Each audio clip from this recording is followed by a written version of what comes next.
Good day everyone, I am John Lloyd Madanlo. Today, I will present about design patterns in software development.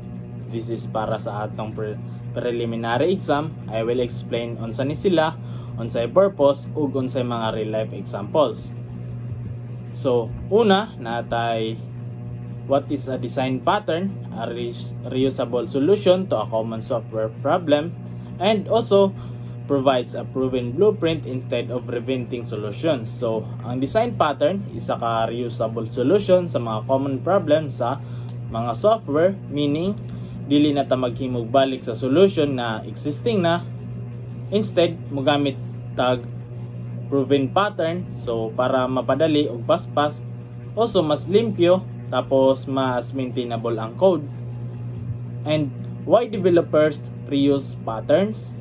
And first, avoid reinventing the wheel, reduce errors through tested solutions. So, there is developers reuse patterns kay para dili mag-reinvent sa wheel. Also, mas less ang errors kay syempre tested na ang mga solution. Then, mas dali sa mag-communicate sa team kay parehas mo og concept kung unsay pattern na gigamit or gamiton. And naatay three main categories of design patterns. First, which is creational, structural, and behavioral. Si creational is nag-focus siya sa object creation, while si structural nag-focus siya sa object organization, and si behavioral is nag-focus sa communication sa object. So,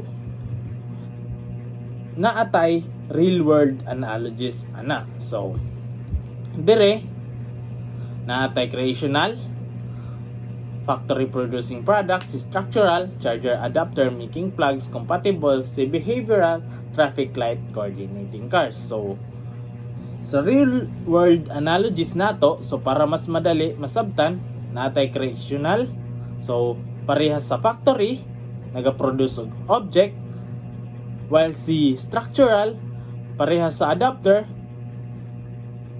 making incompatible things into compatible, while si behavioral parehas sa traffic light naga-coordinate or naga-communicate.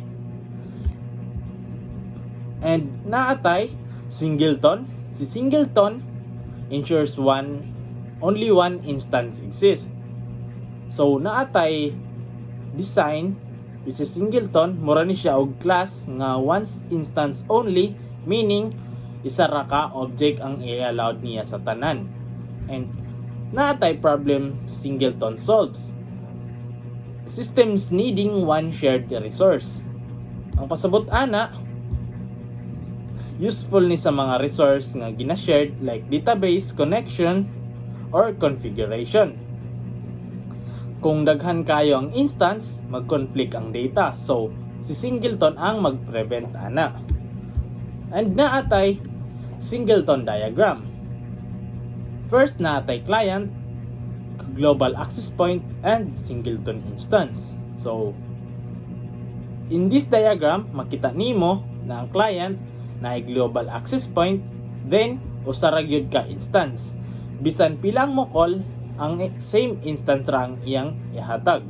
So, naatay scenario where singleton fits. Logging system, all parts of a software must write logs. Only one logger instance ensures consistent output. So, example, in real life, so ang logging system. So, tanang parts sa program gusto mo write sa log file. Kung daghang loggers, daghang files. So, maglibog. So, dapat usara ka logger. Benefit and drawback. Ang benefit, consistent ang data, easy to access. So ang drawback, usahay tight coupling, lisod i-unit test, especially sa dako nga mga systems. And natay adapter pattern, so also naay purpose. So ang next pattern kay ang adapter, ang purpose ani kay i-convert one interface to another. So dili mangilabot ang old code pero maghimo og layer para mo work gihapon. Kumbaga allows incompatible class to work together. So also nag-convert one interface into another. And naatay visual or before visual. So naatay client cannot use old interface incompatible. So diri is before ang client kay dili ka connect kay incompatible ang interface, murarag dili mo siga ang plug kay lain ang shape ingana. After visual, si client adapter old interface. So dire after nato gamit tawag adapter din na ay layer in between. So ang client adapter old interface, so ana ra siya ka simple. So natay adapter versus decorator.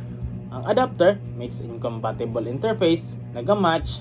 So ang decorator nag-a-add og features without modifying code. So dire si adapter naga-make things incompatible while si decorator nag-add siya mga features without changing its code. So mura siya adapter versus gift wrap. And natay observer pattern scenario. Example, weather app updates multiple displays. Diri sa observer pattern scenario natay behavioral pattern na observer. Example dira is weather app.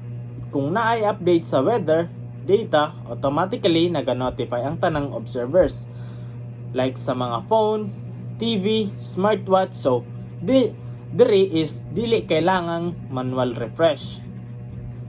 Siya kay naga-automatic notifications siya.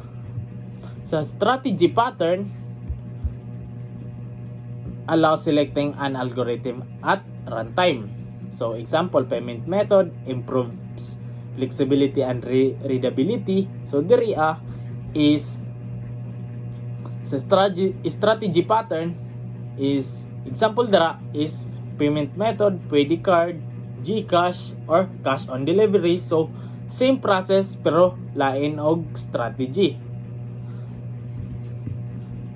Online delivery system pattern. So dire naatay duha which is observer pattern and factory method. So track rider location updates, create different delivery types. So dire ingon nako nga ang real system, kumbaga ang real system example nato kaysa is delivery apps. Si observer daw ang magatrack sa rider location og update sa mga customer. Si factory naga different delivery type object like sa mga motorcycle siya, bicycle or car delivery. So ang pattern kay make system flexible and natay evaluation of the claim. So too many patterns, overcomplicated code. So ang patterns should solve real problems, use patterns when necessary. So ang statement, daghan design pattern always makes software better. So dili gyud sometimes kung sobra ra complicated ang code, so ang pattern is tool only, pero kung gamito nato kung kinahanglan. So thank you for listening. So that's all.